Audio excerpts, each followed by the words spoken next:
on care of health and peace of mind. 1. I have run off to my villa at Nomentum. For what purpose, do you suppose? To escape the city? No, to shake off a fever which was surely working its way into my system. It had already got a grip upon me. My physician kept insisting that when the circulation was upset and irregular, disturbing the natural poise, the disease was underway. I therefore ordered my carriage to be made ready at once, and insisted on departing in spite of my wife Paulina's efforts to stop me, for I remembered Master Gallio's words when he began to develop a fever in Achaia and took ship at once, insisting that the disease was not of the body but of the place. 2.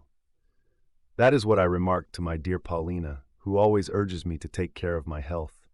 I know that her very life-breath comes and goes with my own, and I am beginning, in my solicitude for her, to be solicitous for myself. And although old age has made me braver to bear many things, I am gradually losing this boon that old age bestows. For it comes into my mind that in this old man there is a youth also, and youth needs tenderness. Therefore, since I cannot prevail upon her to love me any more heroically, she prevails upon me to cherish myself more carefully. 3. For one must indulge genuine emotions, sometimes, even in spite of weighty reasons. The breath of life must be called back and kept at our very lips, even at the price of great suffering, for the sake of those whom we hold dear. Because the good man should not live as long as it pleases him, but as long as he ought. He who does not value his wife or his friend highly enough to linger longer in life, he who obstinately persists in dying is a voluptuary. The soul should also enforce this command upon itself whenever the needs of one's relatives require. It should pause and humor those near and dear, not only when it desires, but even when it has begun to die. 4. It gives proof of a great heart to return to life for the sake of others, and noble men have often done this. But this procedure also, I believe, indicates the highest type of kindness, that although the greatest advantage of old age is the opportunity to be more negligent regarding self-preservation and to use life more adventurously, one should watch over one's old age with still greater care if one knows that such action is pleasing, useful, or desirable in the eyes of a person whom one holds dear. 5. This is also a source of no mean joy and profit, for what is sweeter than to be so valued by one's wife that one becomes more valuable to oneself for this reason? Hence my dear Paulina is able to make me responsible, not only for her fears, but also for my own. 6. So you are curious to know the outcome of this prescription of travel? As soon as I escaped from the oppressive atmosphere of the city, and from that awful odor of reeking kitchens which, when in use, pour forth a ruinous mess of steam and soot, I perceived at once that my health was mending. And how much stronger do you think I felt when I reached my vineyards? Being, so to speak, let out to pasture, I regularly walked into my meals. So I am my old self again, feeling now no wavering languor in my system, and no sluggishness in my brain. I am beginning to work with all my energy. 7. But the mere place avails little for this purpose, unless the mind is fully master of itself, and can, at its pleasure, find seclusion even in the midst of business.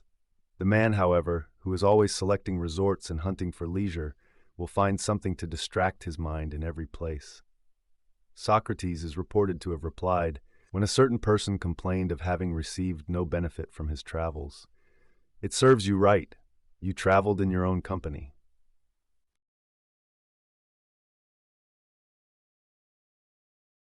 8. Oh, what a blessing it would be for some men to wander away from themselves, vexation, worry, they cause demoralization and fear. What profit is there in crossing the sea and in going from one city to another? If you would escape your troubles, you need not another place, but another personality. Perhaps you have reached Athens, or perhaps Rhodes. Choose any state you fancy. How does it matter what its character may be? You will be bringing to it your own themselves. As it is, 9. Suppose that you hold wealth to be a good. Poverty will then distress you, and, which is most pitiable, it will be an imaginary poverty.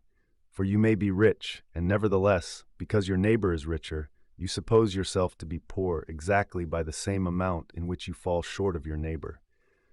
You may deem official position a good. You will be vexed at another's appointment or reappointment to the consulship, You will be jealous whenever you see a name several times in the state records. Your ambition will be so frenzied that you will regard yourself last in the race if there is anyone in front of you. 10. Or you may rate death as the worst of evils, although there is really no evil therein except that which precedes death's coming, fear. You will be frightened out of your wits, not only by real, but by fancied dangers, and will be tossed forever on the sea of illusion. What benefit will it be to have threaded all the towns of Argolis, a fugitive through midmost press of foes? For peace itself will furnish further apprehension. Even in the midst of safety, you will have no confidence if your mind has once been given a shock. Once it has acquired the habit of blind panic, it is incapable of providing even for its own safety. For it does not avoid danger, but runs away. Yet we are more exposed to danger when we turn our backs. 11. You may judge it the most grievous of ills to lose any of those you love, while all the same, this would be no less foolish than weeping, because the trees which charm your eye and adorn your home lose their foliage. Regard everything that pleases you as if it were a flourishing plant. Make the most of it while it is in leaf, for different plants at different seasons must fall and die. But just as the loss of leaves is a light thing, because they are born afresh, so it is with the loss of those whom you love and regard as the delight of your life. For they can be replaced even though they cannot be born afresh. 12. New friends, however, will not be the same. No, nor will you yourself remain the same. You change with every day and every hour. But in other men you more readily see what time plunders. In your own case, the change is hidden, because it will not take place visibly. Others are snatched from sight. We ourselves are being stealthily filched away from ourselves. You will not think about any of these problems, nor will you apply remedies to these wounds. You will of your own volition be sowing a crop of trouble by alternate hoping and despairing. If you are wise, mingle these two elements. Do not hope without despair, or despair without hope. 13.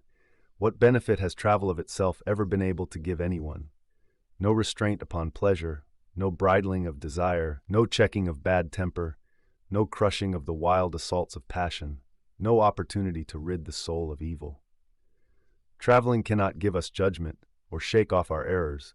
It merely holds our attention for a moment by a certain novelty, as children pause to wonder at something unfamiliar. 14. Besides, it irritates us through the wavering of a mind which is suffering from an acute attack of sickness. The very motion makes it more fitful and nervous. Hence, the spots we had sought most eagerly, we quit still more eagerly, like birds that flit and are off as soon as they have alighted.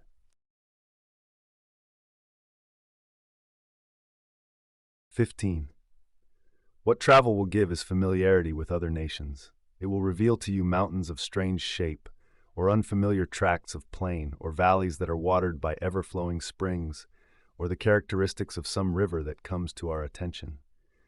We observe how the Nile rises and swells in summer, or how the Tigris disappears, runs underground through hidden spaces, and then appears with unabated sweep, or how the meander, that oft-rehearsed theme and plaything of the poets, turns in frequent bendings, and often in winding comes close to its own channel before resuming its course. But this sort of information will not make better or sounder men of us. 16. We ought rather to spend our time in study and to cultivate those who are masters of wisdom, learning something which has been investigated but not settled. By this means the mind can be relieved of a most wretched serfdom and won over to freedom. Indeed, as long as you are ignorant of what you should avoid or seek, or of what is necessary or superfluous, or of what is right or wrong, you will not be traveling, but merely wandering. 17.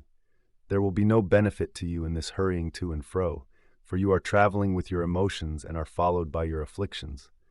Would that they were indeed following you. In that case, they would be farther away. As it is, you are carrying and not leading them. Hence they press about you on all sides, continually chafing and annoying you. It is medicine, not scenery, for which the sick man must go a-searching. 18. Suppose that someone has broken a leg or dislocated a joint. He does not take carriage or ship for other regions, but he calls in the physician to set the fractured limb or to move it back to its proper place in the socket. What then? When the spirit is broken or wrenched in so many places, do you think that change of place can heal it? The complaint is too deep-seated to be cured by a journey. 19. Travel does not make a physician or an orator. No art is acquired by merely living in a certain place. Where lies the truth, then? Can wisdom, the greatest of all the arts, be picked up on a journey? I assure you, travel as far as you like. You can never establish yourself beyond the reach of desire, beyond the reach of bad temper, or beyond the reach of fear. Had it been so, the human race would long ago have banded together and made a pilgrimage to the spot. Such ills, as long as you carry with you their causes, will load you down and worry you to skin and bone in your wanderings over land and sea. 20. Do you wonder that it is of no use to run away from them? That from which you are running is within you. Accordingly, reform your own self, get the burden off your own shoulders, and keep within safe limits the cravings which ought to be removed. Wipe out from your soul all trace of sin. If you would enjoy your travels, make healthy the companion of your travels. As long as this companion is avaricious and mean, greed will stick to you. And while you consort with an overbearing man, your puffed-up ways will also stick close. Live with a hangman, and you will never be rid of your cruelty. If an adulterer be your clubmate, he will kindle the baser passions. 21. If you would be stripped of your faults, leave far behind you the patterns of the faults. The miser, the swindler, the bully, the cheat, who will do you much harm merely by being near you, are within you. Change therefore to better associations. Live with the Catos, with Laelius, with Tubero. Or, if you enjoy living with Greeks also, spend your time with Socrates and with Zeno. The former will show you how to die if it be necessary. The latter how to die before it is necessary. 22. Live with Chrysippus, with Posidonius. They will make you acquainted with things earthly and things heavenly. They will bid you work hard over something more than neat turns of language and phrases mouthed forth for the entertainment of listeners. They will bid you be stout of heart and rise superior to threats. The only harbor safe from the seething storms of this life is scorn of the future, a firm stand, a readiness to receive fortune's missiles full in the breast, neither skulking nor turning the back. 23. Nature has brought us forth brave of spirit, and as she has implanted in certain animals a spirit of ferocity, in others craft, in others terror, so she has gifted us with an aspiring and lofty spirit, which prompts us to seek a life of the greatest honor, and not of the greatest security, that most resembles the soul of the universe, which it follows and imitates as far as our mortal steps permit, this spirit itself forward, confident of commendation and esteem. 24. It is superior to all, monarch of all it surveys. Hence it should be subservient to nothing, finding no task too heavy, and nothing strong enough to weigh down the shoulders of a man. Thrusts shapes dread to look upon, of toil or death, are not in the least dreadful, if one is able to look upon them with unflinching gaze, and is able to pierce the shadows. Many a sight that is held a terror in the night time is turned to ridicule by day. Shapes dread to look upon, of toil or death. Our Virgil has excellently said that these shapes are dread, not in reality, but only to look upon. In other words, they seem terrible, but are not. 25. And in these visions what is there, I say, as fear-inspiring as rumor has proclaimed? Why, pray, my dear Lucilius, should a man fear toil or a mortal death? Countless cases occur to my mind of men who think that what they themselves are unable to do is impossible, who maintain that we utter words which are too big for man's nature to carry out. 26. But how much more highly do I think of these men? They can do these things, but decline to do them. To whom that ever tried have these tasks proved false? To what man did they not seem easier in the doing? Our lack of confidence is not the result of difficulty. The difficulty comes from our lack of confidence. 27.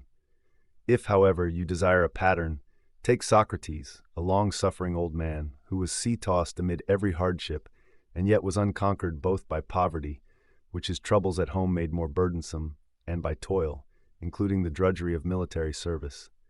He was much tried at home, whether we think of his wife, a woman of rough manners and shrewish tongue, or of the children whose intractability showed them to be more like their mother than their father. And if you consider the facts, he lived either in time of war or under tyrants or under a democracy, which is more cruel than wars and tyrants. 28. The war lasted for 27 years. Then the state became the victim of the 30 tyrants, of whom many were his personal enemies. At the last came that climax of condemnation under the gravest of charges. They accused him of disturbing the state religion and corrupting the youth.